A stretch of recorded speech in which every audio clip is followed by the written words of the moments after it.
If you are doing a change in lifestyle, if you are eating differently, or if you're incorporating intermittent fasting and you don't have it connected to something that's valuable enough to you, your slippery slope part of your brain will talk you into not doing it. Oh, it's okay to eat these foods. It's the weekend. Oh, it's okay. You didn't eat yesterday. Go ahead and eat it. Well, you did fast last week. You don't have to really do them this week. There will always be a barrier, some reason why you don't follow through with the plan, because those barriers in that moment are ranking more highly than your why.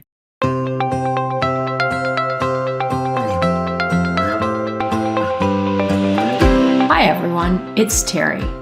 As we round out the year and get ready to make some exciting changes to the podcast, I thought this would be a perfect time to revisit a few of my earlier Bitesize episodes.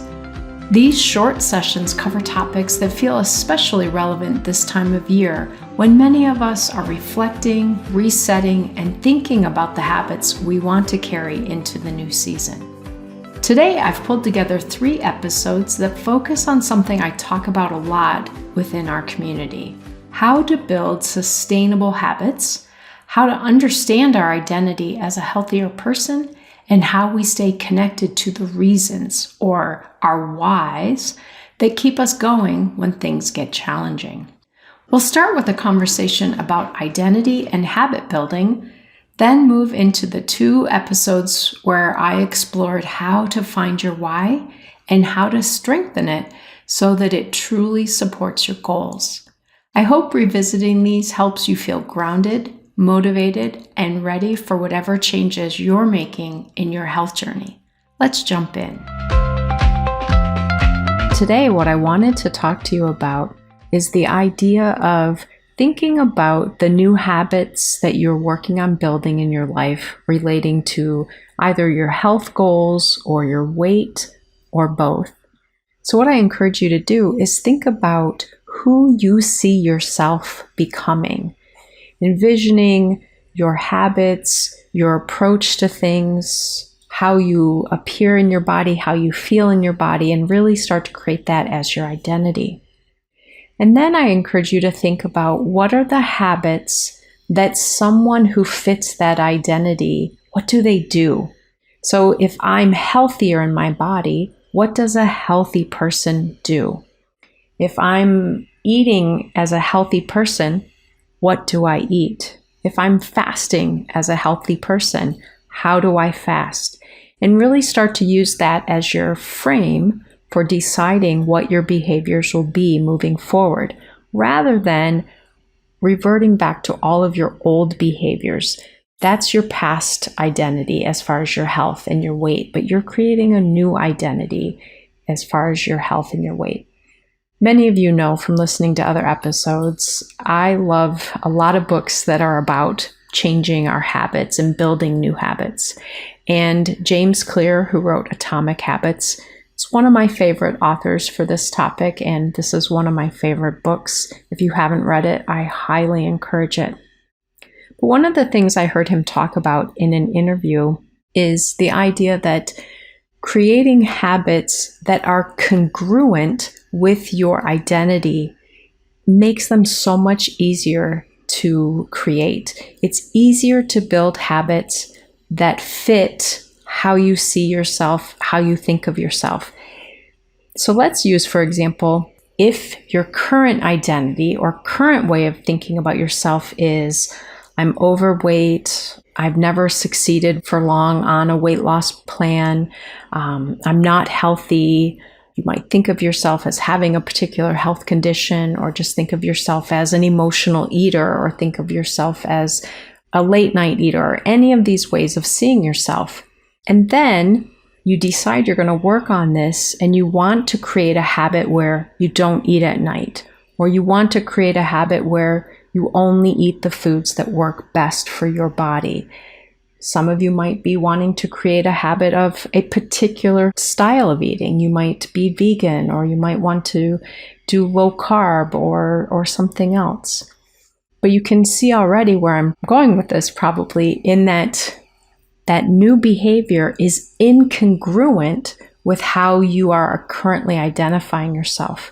So we have to work on that self-identity and then build the habits that support that identity. So I'm going to talk a little bit about my example of this that I share often with my clients and in our community. Many years ago, I changed how I was eating. I was very unhealthy and I was struggling with my weight. I was on a lot of medications, and I realized I have to make a change. I have to change my relationship with food. And I did the Whole30. I actually did the Whole30 for 100 days. And then I started doing paleo, primal, eating whole foods, not eating processed foods, not snacking. And then I got to the place where I started to learn about doing some fasting. I realized for me, I had to go even lower carb because of my insulin resistance. So I started to identify more as someone who ate ketogenically, and still as someone who was doing TRE and doing fasting. Fast forward a little bit, once these pieces of my identity became really clear, other behaviors and habits started to gel and make more sense and become easier to continue or further develop. So because I identified as someone who eats very low carb or ketogenically, if my friends asked if I wanted to go to a restaurant, I said sure. And I didn't have to ask myself, will I stay on plan today? Will I eat low carb or ketogenically today? I knew the answer was yes, because that was my identity. I am someone who eats this way. So whether I go to this restaurant or eat at home, these are the foods that fit my approach. So I don't even have to look at certain parts of the menu because they don't fit my identity of who I am as an eater. Now, yours may not be low carb or ketogenic or vegan or carnivore. It may not be any of those labels, and that is fine. Actually, I love it when people have a way of identifying it without one of those labels. But let's say, for example, you just see yourself as someone who is a healthy eater or a whole food eater, and you know what that means for you. That's going to make your decisions a lot easier. But where I see people struggle is if they say, I want to be healthier, I want to lose weight, but I really like to eat this food, or I really want to still be able to do this.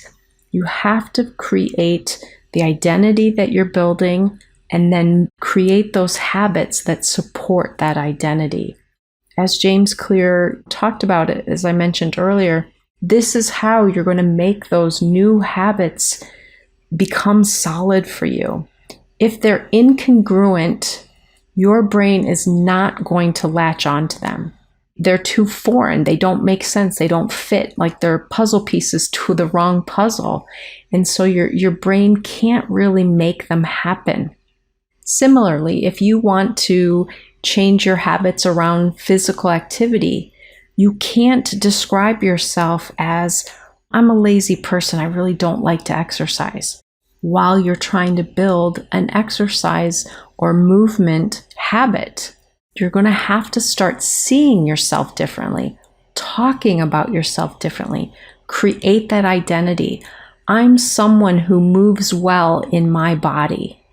Oh, well, then I can go for a walk today. Now this walking habit fits my identity rather than, I'm not really someone who likes very much exercise. I probably should go to the gym. It's going to be really hard to create that new habit of going to the gym or going on a walk when your identity says that those behaviors don't fit. So the big kind of takeaway from this, again, just to simplify it, is think about the identity that you want to embody. It can be broad or it can be really specific. But let's say I want to even just say, I am a healthy person. I make decisions based on what creates a healthy body and a healthy lifestyle. Then I can focus on the habits that create that, the habits that help me to achieve that goal. Does a healthy person do this? Not so much. Okay, then I don't do that very much or at all. Does a healthy person do this? Yeah, that's a healthy behavior that healthy people do. Well, great. I'm going to start doing that. I'm going to make that habit. So work on the identity, who you want to be, how you would describe yourself, how you want to see yourself, and then start to build the habits that support that, rather than trying to do a mismatch of seeing yourself one way and then trying these goals. This is also true to think about yourself as a faster. If I'm someone who doesn't really like to fast, it's going to be really hard to create good fasting habits. But if I see myself as someone who's capable of learning how to fast and develop my fasting muscle, I can start to build those habits. So, really simple here, folks. I know doing all of it is not simple, but the concept is really simple. So keep working on what is the identity that I want to carry and embody, and then what are the habits that I want to put in place. Those habits will happen much more easily when they're congruent with that identity.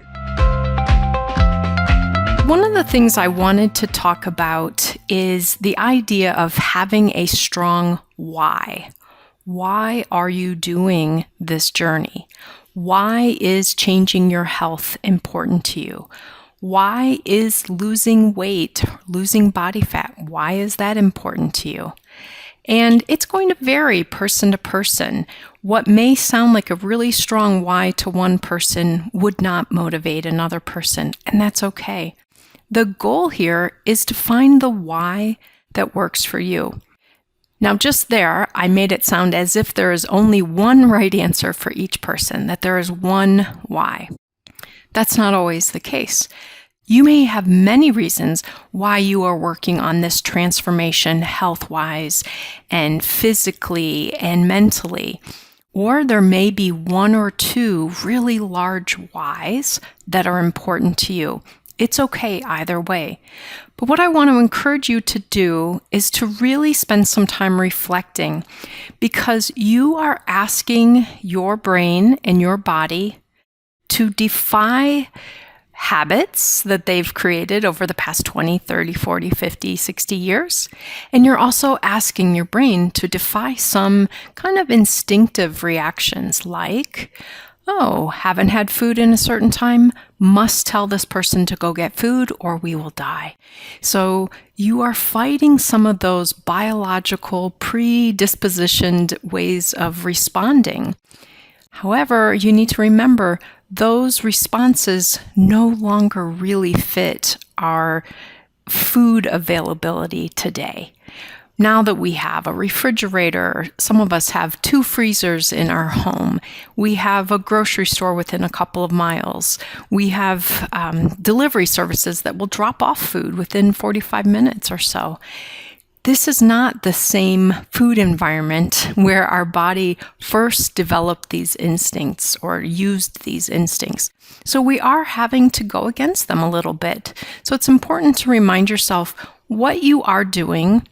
You may find in some ways is quite easy, but there are aspects of this journey that are complicated and that, as I said, go against what your brain and body naturally want to do.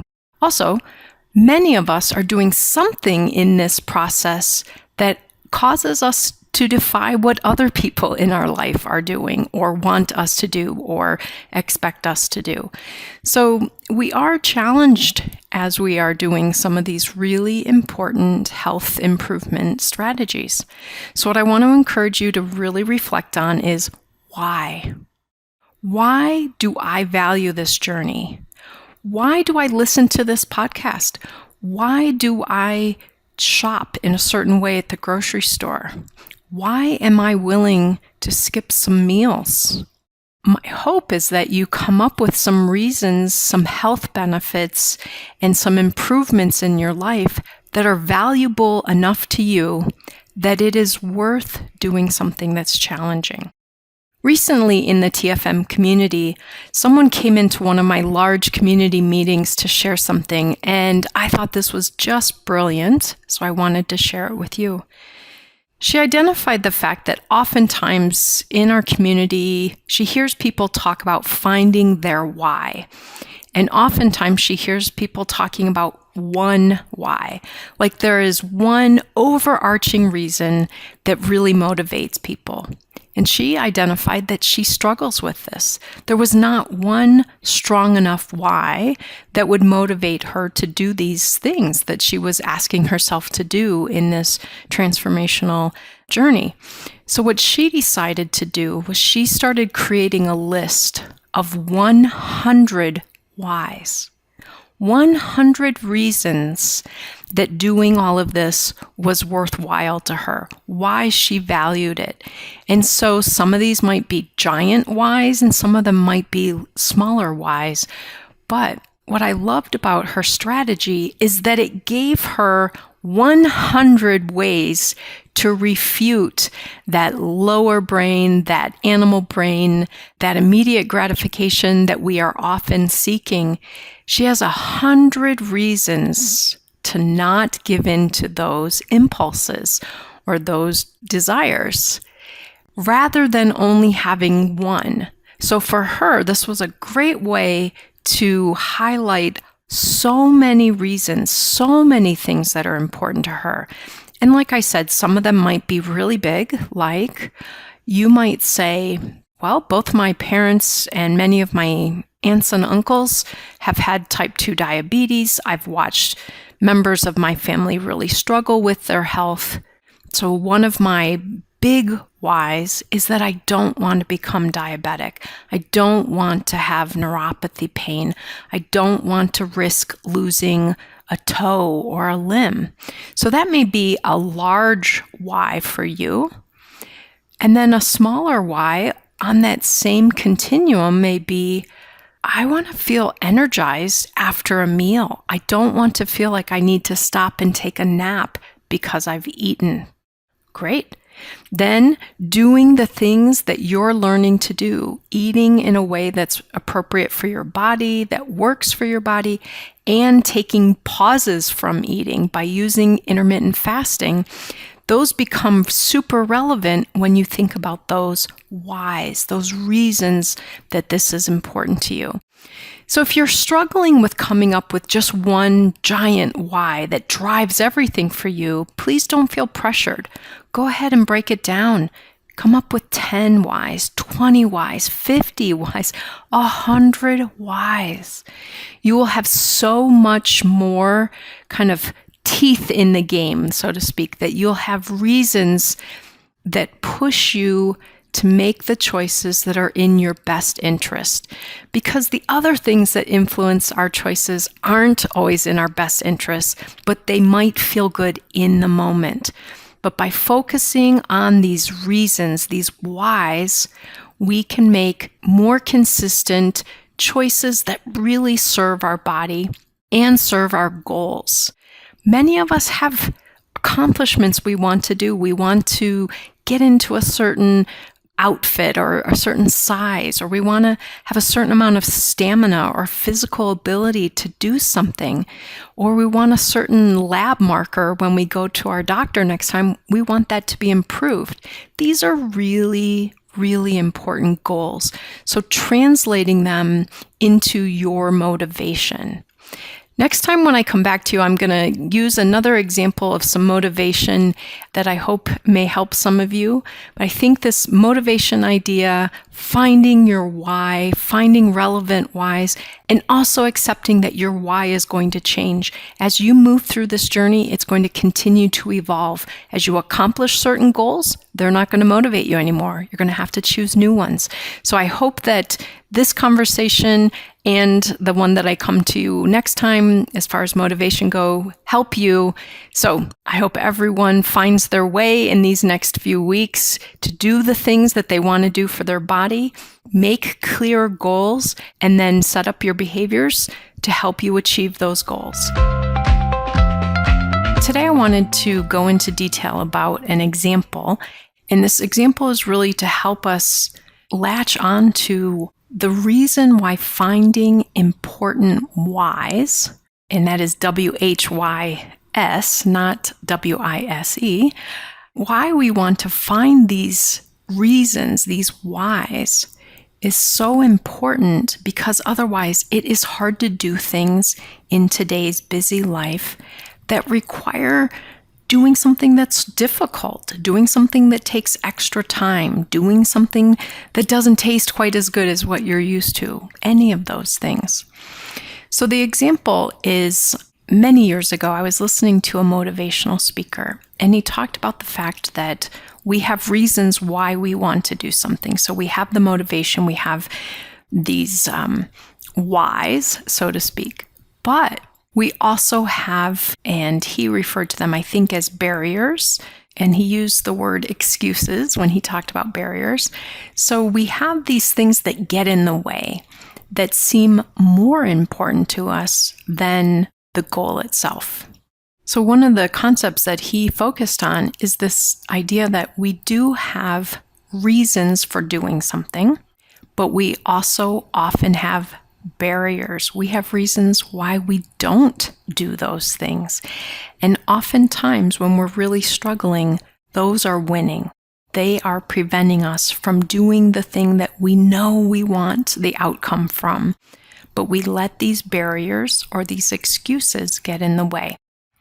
So he went through an example, and based on how long ago I heard this speaker talk, I may need to change this story a little bit as I go, but what he talked about is that if someone came to him as a coach and said, I want to start working out more regularly, there are health goals that I'm working on, and I want to work out regularly.